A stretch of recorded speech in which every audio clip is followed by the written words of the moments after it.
இன்னைக்கு நீட்டுக்கோ ஜேஇக்கோ ஒரு குழந்தை அந்த எக்ஸாம்ஸ் எழுதி முடிச்சதுமே அது எங்கே மிஸ்டேக் பண்ணியிருக்கு, அதை எப்படி கரெக்ட் பண்ணணும் அப்படின்றத யாரோ ஒருத்தர் ஐடென்டிஃபை பண்ணோம்ல. நீங்கள் எப்படி ஃபஸ்ட்டு இந்த பசங்களுக்கு இந்த மாதிரி மிஸ்டேக் பண்ணுவாங்க, இதை வந்து இன்னைக்கு ஏஐ வச்சு நம்ம வந்து அவங்களுக்கு ஒரு இன்சைட்ஸ் கொடுக்கணும்னு எப்படி ஃபஸ்ட்டு முடிவு பண்ணுங்க? அந்த கொஸ்டினை படிக்காமே ஆன்சர் பண்ணிட்டாங்கன்னு வச்சுக்கோங்க, பண்ணிவிட்டு எதுவும் மிஸ்டேக் ஆகுது, இல்லை கொஸ்டினை வந்து ஆன்சர் பண்ணிட்டா கரெக்டாக வருது, அதை ஐடென்டிஃபை பண்ணி சொல்ல முடியுமா? நீங்கள் சும்மானா ஆன்சர் பண்ணியிருக்கீங்க, இல்லை கான்செப்டுவலில் மிஸ்டேக் பண்ணதுனால தான் பண்ணணும், அந்த மாதிரி வந்து சப்போர்ட் பண்ண முடியுமா? ஏன்னா கரெக்ட் பண்ணிக்கணும்ல. சும்மா ஒரு எக்ஸாம் போகிறோம் மார்க் வரணும்னு டிக் பண்ணிட்டு வரதோட நான் வந்து எக்ஸாமில் ஏதோ மிஸ்டேக் பண்ணியிருக்கேன், அதை வந்து நான் கரெக்ட் பண்ணணும். ரெண்டு விதத்தில் என்ன பேரண்ட் எத்தனை சொல்ல போகிறேன், எல்லாத்தையும் அட்டன் பண்ணிட்டு வர குழந்தைங்களாம் இருக்கேன். அந்த மாதிரி இருக்கிறப்ப இந்த இன்சைட்ஸ் வந்து எந்த மாதிரி? இப்போ நீங்கள் இவ்வளோ விஷயங்கள் சொன்னோம், இதை நம்ம செய்ய போகிறோம் அப்படின்றப்ப நீங்கள் யாருக்கும் அதை அப்ளை பண்ணி பார்த்துருக்கீங்களா ஃபர்ஸ்ட்ல?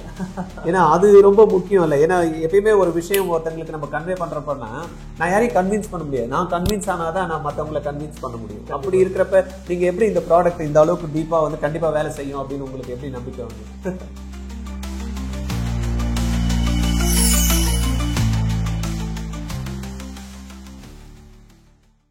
நீட்டுக்கோ ஜேஇக்கோ இல்லை ஸ்கூல் எக்ஸாம்ஸ்க்கோ நிறைய குழந்தைங்க வந்து பார்த்திங்கன்னா படிச்சுட்டு தான் இருக்காங்க, ப்ரிப்பேர் பண்ணுறாங்க. அவங்க டீச்சர்ஸ் வந்து பார்த்திங்கன்னா நல்லாவே கைட் பண்ணுறாங்க, நிறைய நோட்ஸ் எடுக்கிறாங்க. எக்ஸாம்ஸில் வந்து பார்த்திங்கன்னா எடுத்து எழுதி பார்த்து எங்கே மிஸ்டேக் பண்ணுறோம் அப்படின்றதையும் தெரிஞ்சுக்கிறாங்க. பட் இருந்தாலும் அடுத்த எக்ஸாம்ஸில் இதே தான் நடக்குது இல்லை? ஆமாம் சார், என் பசங்க இது மாதிரி தான் சார் கஷ்டப்படுறாங்க. அதே போல் ஸ்டூடெண்ட்டாக இருந்தீங்கன்னா ஆமாம் சார், என்ன பண்ணுறேன்னு எங்கே மிஸ்டேக் பண்ணுறேனே தெரிய மாட்டேங்குது சார், எனக்கும் நல்லா பண்ணணும் தான் ஆசை, ஆனால் வரமாட்டேந்தே அப்படின்ற மாதிரி இருப்பீங்க. அதுக்கான சொல்யூஷன் பற்றி தான் நம்ம இந்த வீடியோவில் பார்க்க போகிறோம். நம்ம கூட இன்றைக்கி வந்து ரிஷி இருக்காங்க, ஜெய்ஃபியோட ஃபவுண்டர். என்ன சார் ஜெய்ஃபி அப்படின்னு பார்த்தீங்களா? ஏன்னா இன்றைக்கி டெக்னாலஜி இவால்வ் ஆகுறதுனால அகாடமிக்கை வந்து பார்த்திங்கன்னா வெறும் ஏற்கனவே இருக்கக்கூடிய அந்த ட்ரெடிஷ்னல் மெத்தட்லேயே நம்ம எடுத்துகிட்டு போக முடியறதில்லை. ஏன்னா இன்றைக்கி ஏஐ வந்து டாமினேட் பண்ணுது எல்லா ஃபீல்டுலேயும். அப்போ இன்றைக்கி நீட்டுக்கோ ஜேஇக்கோ ஒரு குழந்தை அந்த எக்ஸாம்ஸ் எழுதி முடித்ததுமே அது எங்கே மிஸ்டேக் பண்ணியிருக்கு, அதை எப்படி கரெக்ட் பண்ணணும் அப்படின்றத யாரோ ஒருத்தர் ஐடென்டிஃபை பண்ணோம்ல. அது டீச்சர்னால உட்காந்து பண்ண முடியாதுல்ல. ஏன்னா அவங்களுக்கு வந்து நிறைய ஒர்க் ப்ரெஷர், கொஸ்டின் பார்க்கணும், அதுக்கப்புறம் டீச் பண்ணுறதுக்கு அவங்க ரெடி ஆகணும். ஒரு கிளாஸில் 1.5 மணி நேரம் அவங்க வந்து டீச் பண்ணணும் அப்படின்னா பார்த்திங்கன்னா கிட்டத்தட்ட ஒரு 3லேருந்து 4 மணி நேரம் அவங்க ப்ரிப்பரேஷன் பண்ணால் தான் எஃபெக்டிவாக வந்து அவங்களால டீச் பண்ண முடியும். அப்போ அதுலேயே அவங்க டைம் போயிட்டே தவிர அந்த குழந்தைக்கு சொல்லி கொடுத்ததுக்கப்புறம் அந்த குழந்தையை அனலைஸ் பண்ணி எடுத்துகிட்டு வந்து கொடுக்கறதுக்கு பெரிய கேப் இருக்குது, அவங்களால பண்ண முடியறதில்ல. அதை தான் வந்து பார்த்திங்கன்னா நம்ம ரிஷி வந்து பண்ணுறாங்க. ஆர்டிஆர் அகாடமியோட இன்றைக்கி வந்து ஜெய்ஃபியும் ஒரு கொலாபரேட் பண்ணி குழந்தைங்களுக்கு ஒரு இன்சைட்ஸ் பெட்டராக கொடுத்து எங்கே மிஸ்டேக் பண்ணுறாங்க, அதுலேயும் பார்த்திங்கன்னா டாபிக் எலாபரேட்டாக இருக்கும்ல. ஒரு நம்ம உதாரணத்துக்கு எலக்ட்ரோஸ்டாட்டிக் எடுத்தோன்னா பெருசு, அதில் சப் டாப்பிக்கு இருக்கும் இல்லையா? டாப்பிக்கு இருக்கும், அதில் சப் டாபிக் இருக்கும், அதில் டிவிஷன்ஸ் இருக்கும். அந்த மாதிரி எந்த இடத்துல ஒரு குழந்தை மிஸ்டேக் பண்ணுறது அப்படின்றத ஐடென்டிஃபை பண்ணி அதுக்கு என்ன சொல்யூஷனும் வந்து பார்த்திங்கன்னா கொடுக்குறாங்க. அவங்கக்கிட்டேயே நம்ம கேட்கலாம் என்ன மாதிரியான விஷயங்கள் வந்து இவங்க வந்து குழந்தைங்களுக்கு கொடுக்கறதுனால எப்படி வந்து மார்க்ஸ் வந்து இன்க்ரீஸ் பண்ண முடியுது, எப்படி இந்த ஐடியா வந்தது அப்படிலாம் தெரிஞ்சுக்கலாமா? ஃபஸ்ட்டு இன்வைட் பண்ணிடலாமா? வெல்கம் ரிஷி சார். வணக்கம் சார், நன்றி, வாய்ப்புக்கு நன்றி. இப்போ நீங்கள் எப்படி ஃபஸ்ட்டு இந்த பசங்களுக்கு இந்த மாதிரி மிஸ்டேக் பண்ணுவாங்க, இதை வந்து இன்றைக்கி ஏஐ வச்சு நம்ம வந்து அவங்களுக்கு ஒரு இன்சைட்ஸ் கொடுக்கணும்னு எப்படி ஃபஸ்ட்டு முடிவு பண்ணீங்க? பர்சனலாக நான் ஜேஇ படிச்சுட்டு இருக்கும்போது கடந்த வந்த பாதைகளில் என்னெல்லாம் மாற்றம் இருந்திருக்கலான்ற ஒரு எதிர்பார்ப்பில் ஆரம்பித்தது தான் சார் இந்த இன்சைட்டடுங்கிற ப்ராடக்ட். ஸோ அதை என்னெல்லாம் மாற்றலாம், அதை கண்டிப்பாக மாற்றி கொண்டு வரோம்னா அதில் என்னெல்லாம் இருக்கலாம் அப்படிங்கிற அந்த ஒரு முயற்சி தான் இது. ஓகே, இப்போ நீங்கள் ஜேஇ படித்தது அப்போ ட்ரைனிங் எடுத்துக்கிட்டு இருந்தீங்க இல்லையா? ஆமாம் சார். அப்போ சப்போஸ் நீங்கள் இப்போ எப்படி என்ஐடி ஐஐடி அந்த மாதிரி போனீங்களா, இல்லை என்ன ஆச்சு அது? சார் நான் இப்போ அமிர்தாவில் படிச்சுட்டு இப்போ 2 இயர்ஸ் ஒர்க் பண்ணிவிட்டு இந்த ஸ்டார்ட் அப் ஆரம்பிச்சு இப்போ 1.5 இயர்ஸ் அமிர்தாவில் படிச்சிங்க. சூப்பர். ஓகே, அமிர்தாவும் என்ட்ரன்ஸ் எக்ஸாம்ஸ் பேஸ் பண்ணி தான் வந்து போகிறாங்க. அப்போ அந்த ஜேஇக்கான ட்ரைனிங்கும் நீங்கள் அங்கே போய் எக்ஸாம் எழுதுகிறப்ப யூஸ்ஃபுல்லாக இருந்தது? கண்டிப்பாக சார். ஜேஇயில் வந்து ஏன் மார்க் வந்து அது வந்து அந்த அச்சீவபிள் ஸ்கோராக வர முடியாமல் போனதுக்கு மெயின் ரீசனாக இருக்கும்? சார் ஜேஇ மட்டும் இல்லாமல் நான் இந்த என்டையர் காம்படிட்டிவ் எக்ஸாமாகவே எப்படி பார்க்குறேன்னு சொன்னால், இந்தியா வந்து 140 கோடி மக்கள் இருக்கோம் சார் மொத்தம். அதாவது 1.4 பில்லியன்னு சொன்னால் மொத்த வேர்ல்டோட பாப்புலேஷனே 8 பில்லியன் கிட்ட தான் இருக்குது. மோர் தென் 10% மேலே நம்ம தான் இங்கே இந்த உலகத்தில் வாழ்ந்துட்டுருக்கோம். அப்படின்றப்போ இந்த நாட்டுக்கான உரிமை, அப்புறம் இந்த நாட்டுக்கான தேவைன்னு சொல்லிட்டு ஒரு ரொம்ப குறுகிய தேவையான இந்த இடத்துல அதுக்கு எவ்வளோ பேர் கம்ப்ளீட் பண்ணுறாங்கங்கிற ஒரு ரேஷியோ எடுத்து பார்த்தோம்னு சொன்னால் முன்னாடி சைனா இருந்துச்சு, இப்போ இந்தியா இருக்கும். சைனா 130 crore இருக்காங்க. ஸோ சைனாவும் இந்தியாவும் இப்படி தள்ளி வச்சிட்டாலே உலகம் எப்படின்ற மாதிரி ஆயிடும். ஸோ அப்போது இந்தியா மாதிரி ஒரு நேஷனில் வந்து ஏன் இவ்வளோ காம்படிஷன் இவ்வளோ ரேஸ்ன்னு சொன்னால் இங்கே தேவைகள் வந்து ரொம்ப கம்மியாக இருக்குது, அதுக்கு போட்டி போட்ட நபர்கள் ரொம்ப அதிகமாக இருக்குது. இப்போ எனக்கு அங்கே ஒரு வாய்ப்பு கிடைக்குதோ கிடைக்கலையோங்கிறது என்னைய மட்டுமே பேஸ் பண்ணி இல்லாத ஒரு விஷயமா இருக்கும் பட்சத்தில் என் பக்கத்தில் இருக்கிறவன் என்னோட நல்லா படிக்கிறானா இல்லை கம்மியாக படிக்கிறானாங்கிற ஒரு விஷயத்தை வச்சு தான் இங்கே நகர வேண்டிய ஒரு கட்டாயத்தில் நம்ம இருக்கோம் சார். அதனால் நான் அந்த கம்பேர்ட் டு தட் க்ரௌட் வந்து ஐ எம் லோ இன்டெலிஜென்ட்னு சொல்ல வரல சார். அங்கே தான் செகண்ட் பாயிண்ட்டுக்கு நான் வரேன் சார். காம்படிட்டிவ் எக்ஸாம் எல்லாமே வந்து நம்மளோட இன்டெலிஜென்ஸ் லெவலை டெஸ்ட் பண்ணுதான்னு கேட்டால் எனக்கு தெரியல சார். இல்லை. ரெண்டாவது அந்த காம்படிட்டிவ் எக்ஸாம் அஸ் எக்ஸாமாகவே வந்து ஒரு ஸ்கில்லாக வந்து போயிடுது சார். நமக்கு எவ்வளோ தெரிஞ்சிருக்குங்கிறத டெஸ்ட் பண்ண வேண்டிய எவாலுவேஷனாக இருக்காமல் அது இப்படிங்கிற ஒரு ஸ்ட்ரக்சரில் 180 கொஷினுக்கு இவ்வளோ இது எத்தனை பேர் ஏ அடிக்கிறாங்க பி அடிக்கிறாங்கிற ஒரு ப்ராபபிலிட்டியும் அது கூட அட்டாச் ஆகிடுறதுனால ரொம்ப அன்சர்டனிட்டிஸ் நிறைய இருக்குது. இது தெரிஞ்சு புரிஞ்சு நம்ம எங்கே தப்பு பண்ணுறோங்கிற அண்டர்ஸ்டாண்டிங் இருந்தால் மட்டும்தான் வந்து இந்த எக்ஸாமினேஷனுங்கிற ஸ்கில்லை வந்து நம்மளால் கற்றுக்கிட்டு கிராக் பண்ண முடியும். ஓகே, அப்போ உங்களுக்கு அந்த நீங்கள் படிக்கிறப்ப உங்களுக்கு அந்த மாதிரி ஏதோ ஒரு கைடன்ஸ் வந்து ஏதோ மிஸ் ஆகிருக்கு, அதனால் வந்து நீங்கள் வந்து பசங்களுக்கு இந்த மாதிரி பண்ணணும் அப்படின்ற மாதிரி தாட் வந்தது அவங்களுக்கு? Exactly sir. இப்போ நான் உட்காந்துட்டு என்னால் எல்லாமே எனக்கு தெரியுது, எல்லாமே புரிஞ்சிருச்சு, நான் என்னால் சொல்லித்தர முடியுது. ஆனால் மார்க் எடுக்கணுங்கிற போது மட்டும் வேற ஒரு கதை மாறுது, எல்லாமே நெகட்டிவ் ஆன்சராக மாறிடுதுன்றப்போ ஏன் தப்பு பண்ணுறேங்கிறது என்னால் அந்த 2 வருஷத்தில் என்னால் கண்டுபிடிக்க முடியல சார். சில மிஸ்டேக்ஸ்லாம் தொடர்ச்சியாகவே பண்ணுவோம், ஆனால் அதை கரெக்ட் பண்ணிக்க முடியாது, அதுதானா பண்ணுறோன்னு தெரியாது சார். ரொம்ப ஹானஸ்டாக சொல்லணும்னா 7-8 சார் வந்து 46 நான் நினச்சிட்டு இருந்தேன் சார் பல வருஷமாக. 7th 8th வரைக்கும் எனக்கு பேக் ஆஃப் மைண்ட் எனக்கு ஒரு குழப்பம் இருந்துகிட்டே இருக்கும் 2 நம்பரில் எது போடுறதுன்னு சொல்லிட்டு. அந்த மாதிரி F=G M1 M2/R² small g substitute பண்ணி ஒரு 6 மாதம் வந்து ஒர்க் அவுட் பண்ணிட்டேன் சார். இப்போது நம்ம ப்ராடக்ட்டில் அதெல்லாம் வந்து முதலே எடுத்துகிட்டு வந்து காமிச்சிடலாம், அப்போ G பதிலாக ஸ்மால் g வந்து 4 டெஸ்ட்டில் பண்ணியிருக்கேங்கிறது. இந்த விஷயம் சொல்கிறது வந்து ஒரு டீச்சரால் சொல்கிறதுக்கும் வந்து கஷ்டமாக இருக்குல்ல சார். அப்போ எனக்கு யாரும் சொல்ல முடியல. நீங்கள் படித்தப்போ அந்த அளவுக்கு டெக்னாலஜி இல்லை ஃபஸ்ட்டு, பட் நம்ம இப்போ இன்றைக்கி வந்து பார்த்தீங்கன்னா டெக்னாலஜி பயங்கர எவால்வ் ஆகிட்டு அதுவும் ஏஐ வந்து டாமினேட் பண்ணுறதுனால கொஞ்சம் சொல்கிறதும் ஈஸியாக இருக்கும். அதுதான் சார், நான் எங்கே தப்பு பண்ணுறேங்கிறது வந்து ஒரு ப்ராட் லெவலில் யாராலும் சொல்ல முடியும். ஆனால் டீட்டெயில்டாக என்ன மாதிரி ஒரு கேண்டிடேட்க்கு வந்து மிஸ்ஃபிட்ஸுக்கு வந்து இத்தனை ரெக்கரிங் மிஸ்டேக்ஸ் இருக்குது, எங்கெல்லாம் மிஸ்பாத் ஆகிறோங்கிறத வந்து காட்டுறதுக்கான அதுதான் இப்போ நான் ஏற்கனவே சொன்ன மாதிரி டீச்சருக்கும் அந்த டைம் கிடையாது சொல்கிறது. இப்போ நீங்கள் வந்து இதை வந்து பசங்களுக்கு வந்து ரெடி பண்ணியிருக்கீங்க, இந்த ப்ராடக்ட் எப்படி ஒர்க் ஆகுது சொல்ல முடியுமா? கண்டிப்பாக சார், ஐம் ஸோ ஹாப்பி. இப்போது நம்ம ப்ராடக்ட் வந்து இப்போது ஒரு எக்ஸாம் எழுதுகிறோன்னா அந்த ஒரு எக்ஸாமில் இருக்கிற இப்போ நீட்டுன்னு எடுத்துக்கிட்டோன்னு சொன்னால் 180 கொஷின்ஸ் இருக்குது. அந்த 180 கொஷின்ஸ்க்கு வந்து 4 ஆப்ஷன்ஸ் இருக்குது. அந்த 4 ஆப்ஷனில் வந்து அந்த கேண்டிடேட் வந்து என்ன ஆப்ஷன் செலக்ட் பண்ணியிருக்காங்க, இப்போது ஒரு கொஷினுக்கு அதோட 4 ஆப்ஷனில் என்ன ஆப்ஷன் செலக்ட் பண்ணியிருக்காங்க, கரெக்டாக தான் கொடுத்துருக்காங்களா இல்லை தப்பாக தான் கொடுத்துருக்காங்கிறத வச்சு கரெக்டாக கொடுத்துருந்தாங்கன்னா அவங்களோட புரிதல் என்னவாக இருக்குது. அதே மாதிரி 180 கொஷினில் அதுக்கு முன்னாடி இருந்த ஒரு செட்லன்னு சொல்லிட்டு அவங்களோட பேட்டர்னை நம்ம ரெகக்னைஸ் பண்ணி அவங்களோட புரிதல் இந்த மாதிரி தான் இருக்குது. அதே மாதிரி அவங்க தவறுகளை வந்து ஒரு டைமும் நம்ம எடுத்துகிட்டு வந்து நோட் பண்ணி ஏன் இந்த தவறு நடக்கிறதுக்கான காரணம் என்னவாக இருக்குங்கிற ரூட் காஸை வந்து நம்ம ப்ரொபகேட் பண்ணி பேக்லேருந்து கண்டுபிடிச்சி நீங்கள் எவ்வளோ ஃப்ரீக்வெண்ட்டாக தப்பு பண்ணுறீங்க, இதனால தான் தப்பு பண்ணுறீங்கிற அளவுக்கு ஒரு சப் டாபிக் லெவலில் நம்மளால் சொல்ல முடியும் சார். அந்த ஓகே, கரெக்ட். நீங்கள் அந்த டாபிக் வைஸ் நீங்கள் ஐடென்டிஃபை பண்ணி பண்ணுறீங்க. இப்போ ஒரு குழந்தை நார்மலாகவே ஒரு சப்ஜெக்ட் படிக்குது, அதில் வந்து ஒரு இன்ட்ரெஸ்ட்டில் உதாரணத்துக்கு ஒரு ஃபிசிக்ஸே எடுத்துக்கலாம். இப்போ பயாலஜி வந்து நல்லா பண்ணுறாங்க, ஃபிசிக்ஸும் வந்து பார்த்திங்கன்னா அவங்களுக்கு பண்ணணும்னு ஆசை இருக்குது, இருந்தாலும் பார்த்திங்கன்னா எங்கேயோ ஒரு இடத்துல அது குழந்தைக்கு மிஸ் ஆகுது. இப்போ அந்த மாதிரி இருக்கிற குழந்தை அந்த கொஸ்டினை பார்க்குது, அந்த கொஸ்டினை படிக்காமே ஆன்சர் பண்ணிட்டாங்கன்னு வச்சுக்கோங்க, பண்ணிவிட்டு எதுவும் மிஸ்டேக் ஆகுது, இல்லை கொஸ்டினை வந்து ஆன்சர் பண்ணிட்டா கரெக்டாக வருது, அதை ஐடென்டிஃபை பண்ணி சொல்ல முடியுமா? நீங்கள் சும்மானா ஆன்சர் பண்ணியிருக்கீங்க, இல்லை கான்செப்டுவலில் மிஸ்டேக் பண்ணதுனால தான் பண்ணணும், அந்த மாதிரி வந்து சப்போர்ட் பண்ண முடியுமா? ஏன்னா கரெக்ட் பண்ணிக்கணும்ல, சும்மா ஒரு எக்ஸாம் போகிறோம் மார்க் வரணும்னு டிக் பண்ணிட்டு வரதோட நான் வந்து எக்ஸாமில் ஏதோ மிஸ்டேக் பண்ணியிருக்கேன், அதை வந்து நான் கரெக்ட் பண்ணணும். 2 விதத்தில் இருக்குது. ஏன்னா பேரண்ட் எத்தனை சொல்ல போகிறாங்க, எல்லாத்தையும் அட்டன் பண்ணிட்டு வர குழந்தைங்களாம் இருக்காங்க. அந்த மாதிரி இருக்கிறப்ப இந்த இன்சைட்ஸ் வந்து எந்த மாதிரி யூஸ்ஃபுல்லாக இருக்கும்? கண்டிப்பாக சார். சார் இது ஆர்டிஃபிஷியல் இன்டெலிஜென்ஸோட பேசிக் லேயராகவே வந்து இந்த பேட்டர்ன் மேட்சிங்கிற ஒரு ப்ராசஸ் வந்து நடந்துடும் சார்.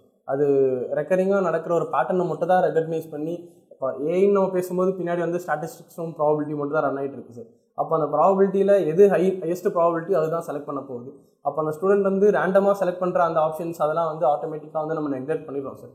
அதே மாதிரி 180 டெஸ்ட்டுக்கு 180 இன்சைட் நம்ம கொடுக்கறது இல்லை, 3-4 தான் கொடுக்குறோம். ஸோ அதனால் அந்த பேட்டர்ன் ரெகக்னிஷன் வச்சு கரெக்டான பேட்டர்ன்ஸ் எது வந்து ஐடென்டிஃபையபிளாக அவங்களால சொல்ல முடியும், கம்யூனிகேட்டபிளாக என்ன இருக்கோ அதை மட்டும் தான் நம்ம இங்கே கொடுத்துருவோம் சார். ரெண்டாவது, ஃப்ரம் த ஸ்டூடெண்ட்ஸ் பெர்ஸ்பெக்டிவ், நீங்கள் சொன்ன மாதிரி தப்பு பண்ணிடுறேன், நல்லா படிச்சுட்டு போயிடுறேன், ஆனால் எங்கே தப்பு பண்ணுறேங்கிறது எனக்கு தெரியல. கேல்குலேஷனா கேர்லெஸ் மிஸ்டேக் சார்னு சொல்லிடுவாங்க. ஆனால் கேர்லெஸ் மிஸ்டேக்குள்ளே ஒரு 10 டிவிஷன்ஸ் நம்மளால சொல்ல முடியும் சார். எதனால் கேர்லெஸ் மிஸ்டேக், அவங்க டைம்னால கேர்லெஸ் மிஸ்டேக்கா, இல்லை வந்து ஆர்டர் ஆஃப் இதில் இது மேட்ச் பண்ணலையா, இல்லை ஓஎம்ஆர் வந்து ப்ராப்பராக போடாமல் விட்டாங்களான்னு சொல்லிட்டு இவ்வளோ டிவிஷன்ஸ் இருக்குது சார். அதில் ஒரு பேட்டர்ன் இருக்கும் சார் எப்பயுமே. ஸோ அந்த பேட்டர்னையும் நம்மளால் இங்கே வந்து அதை கிராக் பண்ணி அதை கொண்டு வந்து இதனால தான் இது நடக்குது அப்படிங்கிறதையும் நம்ம ரொம்ப கிளியராக வந்து சொல்லிட முடியும் சார். இப்போது கேல்குலேஷனில் தான் மிஸ் ஆகுது, கேல்குலேஷனுக்குள்ளே எதனால் மிஸ் ஆகுது, ஃபார்முலாவை தப்பாக சப்ஸ்டியூட் பண்ணிடுறாங்களா, இல்லை வந்து அவகாட்ரோ நம்பருக்கு வந்து இந்த நம்பர் தான் சொல்லிட்டு அவங்க மைண்டில் வந்து நினச்சிக்கிறாங்களா, இல்லை 10⁻⁻23 போல் +23ன்னு போட்டு கொண்டு வந்துடுறாங்களா. இந்த மாதிரி விஷயம் வந்து ஒரு டீச்சரால் உட்காந்து ஒரு ஸ்டூடெண்ட்டுக்கும் பார்க்க முடியும்னா பண்ணிட முடியும் சார். ஆனால் அன்ஃபார்ச்சுனேட்லி நம்ம ஊரில் ஸ்டூடெண்ட் பெர் டீச்சர் ரேஷியோ வந்து ரொம்ப இதுவாக இருக்கிறதுனால வந்து we couldn't have that ability. அந்த ஒரு பூஸ்ட் பண்ணணுங்கிறதுக்காக தான் வந்து நம்ம ப்ராடக்ட் ஒரு எய்டாக டீச்சர்ஸ்க்கு வந்து டீச்சர் கம்யூனிட்டிக்கு வந்து அவங்களுக்கு ஒரு பவர்ஃபுல் ஹேண்டாக பக்கத்தில் அனலிட்டிக்ஸ்க்கு இன்சைடட் இருக்காண்டா அப்படிங்கிற அந்த ஒரு விஷயத்தை கொண்டு வரணுங்கிறதுக்காக தான் இந்த ப்ராசஸ் இருக்குது. ஒரு ரிஷி சொன்ன மாதிரி வந்து பார்த்திங்கன்னா ஒரு கிளாஸோட ஸ்ட்ரென்த் வந்து 40 பேர் 60 பேர் 80 பேர்லாம் கூட சில இடத்துல இருக்காங்க. அதனால தான் ஆர்ஜிஆரில் வந்து நம்மளே ஆக்சுவலாக மினிமைஸ் பண்ணி ஒரு 20 ஸ்டூடெண்ட் தான் அப்படின்ற பேட்ச் வச்சுருக்கோம். அதுலேயே வந்து பார்த்திங்கன்னா டீச்சர்னால் அந்த 20 குழந்தைங்களையும் அப்ரோச் பண்ணி மூவ் பண்ண முடியல.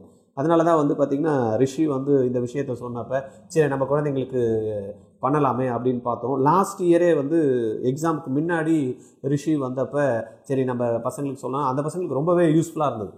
அந்த பசங்க என்ன சொன்னாங்க, சார் லாஸ்ட்டில் வந்துட்டாங்க சார், இதே முன்னாடி சொல்லியிருந்தாங்கன்னா இன்னும் நல்லா பண்ண முடியும் அப்படின்றதுனால இந்த வருஷம் என்ன பண்ணியிருக்கோம் அப்படின்னா இந்த நம்மளுடைய ஸ்பெஷல் பேட்சில் நம்ம 2 பேருமே கொலாபரேட் பண்ணி இந்த ப்ராடக்டை வந்து லான்ச் பண்ணி ஒவ்வொரு வாரமும் நடக்கக்கூடிய அந்த டெஸ்ட்டில் என்ன மாதிரி அந்த பசங்க வந்து ஸ்கோர் பண்ணுறாங்க, அதுவும் வந்து பார்த்தீங்கன்னா ரிப்பீட்டேட்டிவ் டாபிக்ஸ். போன வாரமும் அதே டாபிக் எழுதிருப்பாரு, இந்த வாரம் அதே டாபிக் எழுதிருப்பாரு, அடுத்த வாரமும் அதே டாபிக் எழுதிருப்பாரு, அதுக்கு முன்ன ஒரு 2 வாரம். அப்போ அந்த கம்பைண்டாக ஒரு வாரம் கூட டீச்சர் பார்த்து சொல்லுவாங்க. ஒரு 20-30ன்னு சேர்றப்ப அது கம்பைண்டாக வரப்போ ரிப்பீட்டடாக எது வந்து அந்த மிஸ்டேக்ஸ் வருது அப்படின்றத டீச்சர் வந்து அனலைஸ் பண்ண முடியாது. ஆனால் இதை என்ன பண்ணியிருக்காங்க நம்மளுடைய ஜெய்ஃபியில் ரிஷி என்ன பண்ணியிருக்காங்க, பர்சனலாக நானே உட்காந்து பசங்கக்கிட்ட நான் பேசுகிறேன் சார், என்ன மிஸ்டேக் பண்ணியிருக்காங்க, அதை எப்படி அவாய்ட் பண்ணணும், எந்த இடத்துல வந்து பார்த்திங்கன்னா மாற்றிக்கணும் அப்படின்ற மாதிரி பசங்க கூட இன்ட்ராக்ட் பண்ணி அவங்களுக்கு வந்து அந்த இன்புட்ஸ் கொடுத்து டீச்சரையும் என்ன பண்ணுறாங்க என்கரேஜ் பண்ணி டீச்சருக்கும் ஒரு இன்புட் கொடுக்குறாங்க. அது ரொம்பவே அருமையாக இருக்குது. டீச்சர்ஸ் வந்து பார்த்திங்கன்னா எந்த இடத்துல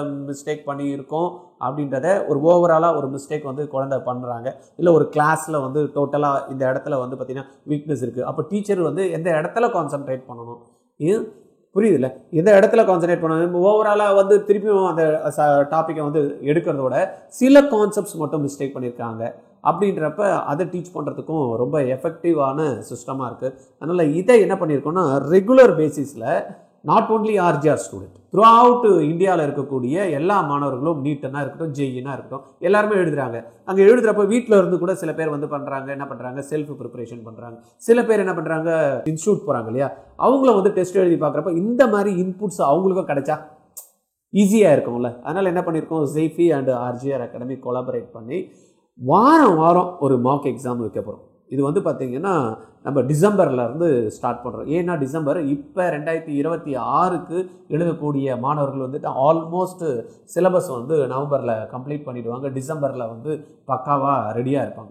அப்போ ஃபுல் சிலபஸ் எழுதுகிறப்ப டோட்டலாக இருக்கக்கூடிய ஓவரால் சிலபஸில் எந்த இடத்துல அவங்களுடைய மிஸ்டேக்ஸ் வந்து நடக்குது அப்படின்றது அந்த எழுதுறதுக்கும் சரி, மிஸ்டேக் வந்ததுக்கப்புறமா எங்கே நீங்கள் கரெக்ட் பண்ணிக்கணும் அப்படின்ற ஆங்கிளில் உங்களுக்கு என்ன பண்ணுறோம் அந்த இன்சைட்ஸ் வந்து கொடுக்கும். இதை நீங்கள் கண்டிப்பாக யூஸ் பண்ணிக்கணும். யூஸ் பண்ணிவிட்டு எந்த இடத்துல மிஸ்டேக் பண்ணுறோம், எப்படி கரெக்ட் பண்ணிக்கணும், எதை நீங்கள் கான்சன்ட்ரேட் பண்ணணும், இந்த அளவுக்கு டீப் இன்சைட்ஸ் வந்து இதில் கொடுப்பாங்க. கரெக்டாக நீங்கள் அந்த அந்த இன்புட்டை கூட இன்னும் கொஞ்சம் தெளிவாக சொல்லுங்களேன், என்னெல்லாம் இன்புட் நம்ம கொடுப்போம் சார். அதில் இன்னொன்று மட்டும் ஆட் ஆன் பண்ணிக்கிறேன் சார். இப்போது நம்ம அந்த இன்புட் கொடுக்குற எல்லாமே வந்து கடந்த இவ்வளோ வருஷம் நடந்த நீட் எக்ஸாமில் என்னென்ன கொஷின்ஸ்லாம் கேட்கப்பட்டுச்சு, வரப்போகிற 2026க்கான எக்ஸாமில் என்ன கேட்கப்படலாங்கிற ஒரு எதிர்பார்ப்பு வச்சு தான் மொத்தமாக நம்ம கிராஃப்ட் பண்ணியிருக்கோம் சார். ஓகே. அப்போது ஆப்பர்ச்சுனிட்டிஸில் இல்லை எட்ஜ் ஜோனில் இருக்கிற அந்த இன்சைட்ஸ் எல்லாமே வந்து அங்கே சொல்லப்படுதுன்னு சொன்னால், இல்லைப்பா இது வரதுக்கான சான்சஸ் ரொம்ப அதிகம், ஆனால் இதில் உங்களோட புரிதல் இவ்வளோ இருக்குது, ஆனால் இதை உன்னால் ஈஸியாக புரிஞ்சுக்கிற அளவுக்கு உன்ட்ட கெப்பாசிட்டி இருக்குது, ஏன்னா இங்கே பாரு இதெல்லாம் நீ நல்லா பண்ணிட்ட அப்படிங்கிற அளவுக்கு நம்மளால் சொல்லிட முடியும் சார். மோரோவர் இப்போ நம்ம பண்ண போகிற இனிஷியேட்டிவ்ல வாரம் நடக்கிறப்போ மொத்தம் இவ்வளோ பேர் எழுதும்போது இவ்வளோ பேரோட இன்சைட்ஸ் வச்சு அவங்க வந்து இங்கே பாருங்கள் எல்லாருமே வந்து இந்த டாப்பிக்கில் இப்படி புரிஞ்சிருக்காங்க, உங்களை மாதிரி ஸ்டூடெண்ட்ஸ்க்கு இவ்வளோ ஈஸியாக இருந்திருக்கு, ஆனால் நீங்கள் வந்து இதில் கொஞ்சம் இம்ப்ரூவ் பண்ணியிருக்கலாம் அப்படிங்கிற மாதிரியான இன்சைட்ஸ்லாம் வந்து அவங்க எங்கெல்லாம் ஈஸியாக வந்து ஓகே கீழே இருக்கு இந்த போகலாம் பிடிச்சிட்டு வந்து போட்டுடலாங்கிற மாதிரியான ஒரு எபிலிட்டி வந்து நம்மளால் கொடுத்துட முடியும். ஓகே. ஸ்டூடெண்ட்ஸும் ஒரு கம்பேரிசனும் பண்ணிக்கலாம், ஏன் மற்றவங்களாம் எந்த மாதிரி மிஸ்டேக் பண்ணாங்க, அது எப்பயுமே அது மார்க்காக இருக்கக்கூடாது. நான் உங்கள்கிட்ட எப்பயும் எல்லாத்தையும் சொல்கிற மாதிரி சார், அந்த சி பியாண்ட் ஸ்கோர்ஸ் அப்படிங்கிற அந்த ஒரு விஷயத்துக்காக தான் ஜைஃபை இன்சைடடுங்கிற ப்ராடக்டே நம்ம லான்ச் பண்ணுவோம் சார். வெறும் மார்க்கை வச்சு மட்டும் ஒருத்தவங்களை கிளாஸிஃபை பண்ணிடக்கூடாது, அந்த மார்க்குக்கு பின்னாடி இருக்க அந்த கதை, ஏன் 720க்கு 540னா ஏன் அந்த 540, அந்த 540க்கு பின்னாடி என்னெல்லாம் இருக்குது, இல்லை மீதி விட்டு அந்த மார்க்குக்கெலாம் என்ன கதை இருக்குங்கிறத சொல்லணும். இப்போ நீங்கள் இவ்வளோ விஷயங்கள் சொன்னோம், இதை நம்ம செய்ய போகிறோம் அப்படின்றப்ப நீங்கள் யாருக்கும் அதை அப்ளை பண்ணி பார்த்துருப்பீங்களே ஃபர்ஸ்ட்ல, ஏன்னா அது ரொம்ப முக்கியம் இல்லை. ஏன்னா எப்பயுமே ஒரு விஷயம் ஒருத்தங்களுக்கு நம்ம கன்வே பண்ணுறப்பன்னா நான் யாரையும் கன்வின்ஸ் பண்ண முடியாது, நான் கன்வின்ஸ் ஆனாதான் நான் மற்றவங்களை கன்வின்ஸ் பண்ண முடியும். அப்படி இருக்கிறப்ப நீங்கள் எப்படி இந்த ப்ராடக்ட் இந்த அளவுக்கு டீப்பாக வந்து கண்டிப்பாக வேலை செய்யும் அப்படின்னு உங்களுக்கு எப்படி நம்பிக்கை வந்து? சார் ஃபஸ்ட்டு இது ஐடியா வந்து நம்ம சால்வ் பண்ணணும்னு சொல்லிட்டு ரொம்ப நாளாக ஸ்கூல் டேஸில் இருந்துச்சு சார். ஆனால் அதுக்கான டெக்கோ இல்லை அதுக்கான ஃபீஸிபிலிட்டி இல்லை. ஸோ ஏஐ வந்து அதோட இதில் வந்ததுக்கப்புறம் சம்வேர் 2023 அந்த டைமில் வந்து சரி 22-23 டைமில் வந்து கண்டிப்பாக இதுக்கான ஸ்கோப் இருக்குது இதில் அப்படின்னு சொல்லிட்டு அப்போ ரிசர்ச் பண்ண ஆரம்பித்தோம் சார். அப்போது அது ஒர்க் ஆகுமா அப்படின்னு சொல்லிட்டு என் தம்பி ஆக்சுவலாக என் எங்கர் பிரதர் வந்து நீட் ஆஸ்பிரண்ட் தான். ஸோ அப்போது நீட் படிச்சுட்டு இருந்தபோது ஒரு டைமும் அவர் கூட உட்காந்து பேசி என்ன நடந்துகிட்ருக்கு எப்படின்ற மாதிரி எவாலுவேட் பண்ணலாம், அனலிட்டிக்ஸ் எப்படி போகலான்னு சொல்லிட்டு கான்ஸ்டண்ட்டாக இந்த ஐடியாவை டோட்டலாக வந்து அங்கே தான் வேலிடேட் ஆச்சு சார். ஸோ இப்போ வந்து அவுட் ஆஃப் 720 வந்து 690 எடுத்து இப்போ ஸ்டாண்டில் பாருங்க. அப்போ வேறு எங்கேயுமே தேவையில்லை. ரிஷி வந்து பார்த்தீங்கன்னா அவங்களுடைய பிரதருக்கே வந்து பார்த்தீங்கன்னா இந்த இன்சைட்ஸ்லாம் யூஸ்ஃபுல்லாக இருக்குமா இல்லையா அப்படின்றத செக் பண்ணி வந்து ஒரு ரிசல்ட்டை ப்ரொடியூஸ் பண்ணதுனால அவர் வந்து ஈஸியாக வந்து மற்றவங்க கிட்ட எடுத்துகிட்டு வரதுக்கு ஒரு நல்ல வாய்ப்பாக ஏற்படுத்தி கொடுத்துருக்கு. கண்டிப்பாக சார். இப்போ எங்கே படிக்கிறாங்க? 69 இப்போது ஸ்டாண்டில் இருக்கு. Oh super super. Okay, very good.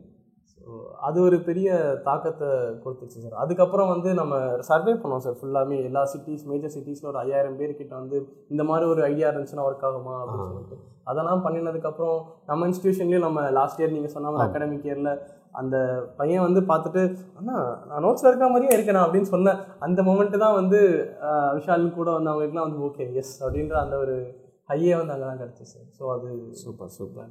Okay okay right. நம்ம வந்து மாணவர்களுக்கு வந்து பார்த்திங்கன்னா எங்கே மிஸ்டேக் பண்ணுறோம் அப்படின்றத நம்ம ஐடென்டிஃபை பண்ணி இந்த 2026 எக்ஸாமில் ஒரு மாபெரும் வந்து ஒரு புரட்சியை வந்து ஆர்ஜிஆர் அகாடமியும் ஜெய்ஃபையும் சேர்ந்து தமிழ்நாடு மாணவர்கள் மட்டும் இல்லாமல் த்ரூ அவுட் பேன் இண்டியா மாணவர்களுக்கு ஒரு இதுதான்டா இப்படி பண்ணால் நான் அடிச்சிருவேன்டா, இங்கே தான்டா நான் மிஸ்டேக் பண்ணியிருக்கேன், இதை நான் கரெக்ட் பண்ணிட்டேன்னா ஓகே வந்துடும் அப்படின்ற ஒரு நல்ல வந்து என்ன கொடுக்க போகிறோம், ஒரு நம்பிக்கை கொடுத்து பண்ணி அடித்து சீட்டை எடுக்க போகிறோம். ரைட்டா? உங்களுக்கு நம்பிக்கை இருக்கும்னு நினைக்கிறேன். எங்களுக்கு ரொம்பவே நம்பிக்கை இருக்குது. ஏன்னா உதாரணத்துக்கு வந்து பார்த்திங்கன்னா நம்மளுடைய ரிஷியோட தம்பியே 690 வந்து ஸ்கோர் பண்ணியிருக்காங்க. நானும் வந்து பார்த்திங்கன்னா இப்போ லாஸ்ட் ஒரு 4 மந்த்ஸாக நம்மளுடைய பசங்களுடைய கெப்பாசிட்டி என்ன, அவங்க என்ன மாற்றிக்கணும், அவங்க மாற்றினா அதுக்கு மார்க் வருதா அப்படின்றதையும் எக்ஸ்பீரியன்ஸ் பண்ணிவிட்டு டீச்சர்ஸையும் வந்து பார்த்திங்கன்னா இப்போ இன்வால்வ் பண்ண வச்சுருக்கோம். அதை நீங்களும் எடுத்துக்கணும் அப்படின்றது தான் எங்களோட விருப்பம். இந்த மாக் டெஸ்ட்டை நீங்கள் எழுதணும் அப்படின்ற மாதிரி ஐடியா இருந்தால் கீழே டிஸ்கிரிப்ஷனில் லிங்க் கொடுத்துருக்கோம். உங்களுடைய டீட்டெயில்டை நீங்கள் அதில் போடுங்க. ரொம்ப நாமினல் அமௌண்ட் தான் வந்து பார்த்திங்கன்னா இதுக்கான இந்த எக்ஸாம்ஸ்க்கு மாக் எக்ஸாம்ஸ்க்கு வச்சுருக்கோம். உங்களுக்கு கரெக்டாக ஷெடியூல் பண்ணிவிடுவோம். 2லேருந்து 5 தான் எப்பயுமே வந்து நீட் எக்ஸாம்ஸ் நடக்குது. இதே டைமில் நீங்கள் வீட்டில் உட்காந்துட்டே ஆன்லைனில் எழுதலாம். சார் ரியல் எக்ஸ்பீரியன்ஸ் வேணும் அப்படின்னா சென்னையில் இருக்கக்கூடிய மாணவர்கள் நேரடியாக கூட ஆர்ஜிஆர் அகாடமி சென்டரில் வந்து நீங்கள் எழுதிக்கலாம். அதுக்கான ஆப்ஷன் கொடுக்குறோம். சார் நான் டெல்லியில் உட்காந்துருக்கேன் சார், நான் மும்பையில் உட்காந்துருக்கேன் சார், அதெல்லாம் வந்து வர முடியாதுன்னா பரவாயில்ல, ஆன்லைனில் you can take the test. ரைட்டா? Minimum amount just register your name. இந்த டிஸ்கிரிப்ஷன் கொடுத்துருக்கோம், லிங்க்கு கிளிக் பண்ணிங்க அப்படின்னா போட்டுக்கலாம். இல்லை டைரெக்டாக பேசணும் அப்படின்னு நினச்சிங்க அப்படின்னா 9176552121 இந்த நம்பரில் நீங்கள் எப்போ வேணாலும் கால் பண்ணி பேசுங்க. We are ready to help you not only NEET JEE எக்ஸாம்ஸ்க்கும் இந்த இன்சைட்ஸ் வந்து உங்களுக்கு ரொம்பவே அருமையாக ஹெல்ப் பண்ணும். எனக்கு நம்பிக்கை இருக்குது. ஏன்னா எங்கள் குழந்தைங்க வந்து ஒவ்வொருத்தரும் சொல்கிறாங்க, சார் இந்த இடத்துல கரெக்டு தான் சார், நான் இந்த இடத்துல மிஸ்டேக் பண்ணிட்டேன் சார், இதை எனக்கு சொல்லவே இல்லை சார், போன டெஸ்ட்டில் சொல்லியிருந்தா நான் அப்பயே கரெக்ட் பண்ணியிருப்பேன். டீச்சர்ஸும் சொல்கிறாங்க, சார் ஓவரால் க்ரௌடெல்லாம் வந்து அனலைஸ் பண்ணி எங்களால் வந்து சொல்ல முடியாது சார், ஏதோ ஒரு குழந்தை கூட இன்ட்ராக்ட் பண்ணுவோம், அவனுக்கு என்ன சொல்லுவேன், ஓவரால் கிளாஸ்க்கு என்ன வேணுன்றது தெரியாது அப்படின்ற. இன்றைக்கி வந்து பார்த்திங்கன்னா இந்த டெக்னாலஜி இவால்வ் ஆனதுனால இந்த ஏஐ வந்து பார்த்திங்கன்னா ரொம்ப டாமினேட் பண்ணுறதுனால இன்றைக்கி இந்த ஏஐயோட டெக்னாலஜியை பேஸ் பண்ணி வந்து பார்த்திங்கன்னா உங்களுக்கு ஒரு இன்சைட்ஸை நாங்கள் எடுத்துகிட்டு வந்து கொடுக்க முடியும் அப்படின்ற நம்பிக்கை இருக்குது. கண்டிப்பாக ஒவ்வொருத்தரையும் நல்ல மார்க்ஸ் ஸ்கோர் பண்ணுறதுக்கு நீங்கள் என்ன மிஸ்டேக் பண்ணுறீங்க, நீங்கள் என்ன கரெக்ட் பண்ணணும் அப்படின்றதுக்கு 2 பேரும் கொலாபரேட் பண்ணி இன்றைக்கி வந்து பார்த்திங்கன்னா ஒரு ப்ராடக்ட் அழகாக உங்களுக்கு அந்த மாக் எக்ஸாம்ஸை லான்ச் பண்ணுறோம், யூஸ் பண்ணிக்கிறீங்க.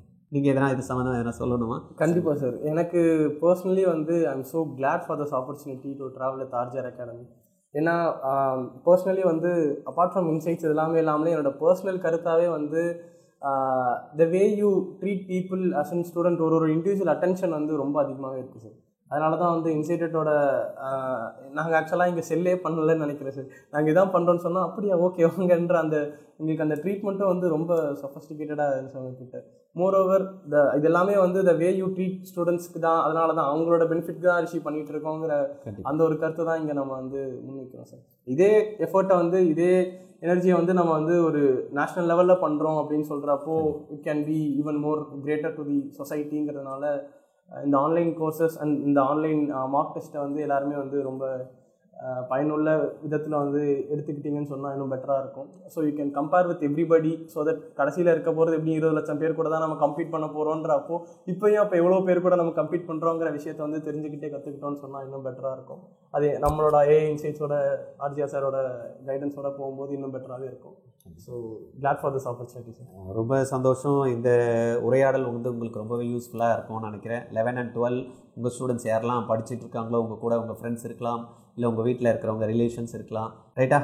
அவங்களுக்கெல்லாம் என்ன பண்ணணும், இந்த வீடியோவை நீங்கள் கண்டிப்பாக ஷேர் பண்ணணும். யாரெல்லாம் நீட்டுக்கு படிக்கணும்னு நினைக்கிறாங்க, ஜேஇக்கு படிக்கணும், not only NEET and JEE, we are going to introduce all the entrance exams. நம்மளுக்கு கியூட் எக்ஸாம்ஸ் இருக்குது, தென் வந்து ஐசர் ஆப்டிடியூட் டெஸ்ட் இருக்குது, இந்த மாதிரி இருக்கக்கூடிய விஐடி எக்ஸாம்ஸு, EEE, தென் வந்து பார்த்திங்கன்னா அமிர்தாவோட எக்ஸாம்ஸு, இந்த மாதிரி ஒவ்வொரு எக்ஸாம்ஸ்க்குமே நம்ம வந்து இந்த எக்ஸாம்ஸை மாடல் எக்ஸாம்ஸை கண்டக்ட் பண்ணி உங்களுக்கு அந்த இன்சைட்ஸை கொடுத்து நீங்கள் இன்னும் பெட்டராக பர்ஃபார்ம் பண்ணுறதுக்கு நாங்கள் ஹெல்ப் பண்ணுறதுக்கு ரெடியாக இருக்கோம். ஓகே, நம்ம ரிஷி சார் நம்ம கூட இருந்து இந்த தகவலை பகிர்ந்துக்கிறதுக்கு அவருக்கும் ஒரு தேங்க்ஸ் சொல்லிடலாம். இதை கேட்டுட்ருக்க உங்களுக்கும் ஒரு நன்றி. நீங்கள் இந்த வீடியோ கண்டென்ட் உங்களுக்கு பிடிச்சிருந்ததுன்னா கண்டிப்பாக நீங்கள் என்ன பண்ணணும், லைக் பண்ணிவிட்டு இதை உங்களுக்கு தெரிஞ்சவங்களுக்கெல்லாம் ஷேர் பண்ணி விட்டுருங்க. மறந்துடாதீங்க, மாக் எக்ஸாமு டிசம்பர் நம்ம ஸ்டார்ட் பண்ணுறோம். டிசம்பர், ஜான்வரி, பிப்ரவரி, மார்ச், ஏப்ரல், ரைட்டா? ஏன்னா மேலே வந்து நீட் எக்ஸாம் இருக்குது, ஜேஇ எக்ஸாம்ஸு ஜனவரிலையும் இருக்குது, ஏப்ரல்லையும் இருக்குது, ரைட்டா? உங்களுக்கு அது வந்து யூஸாக இருக்கும். கியூட் எக்ஸாம்ஸ்க்கும் நம்ம வந்து என்னன்றதை உங்களுக்கு இன்ட்ரடியூஸ் பண்ணிவிட்டு திருப்பியும் நீங்கள் கால் பண்ணுவீங்க இல்லையா, அந்த டைமில் நம்ம உங்கள்கிட்ட டீட்டெயில்டாக பேசலாம். Okay, thank you. நன்றி, தேங்க்யூ.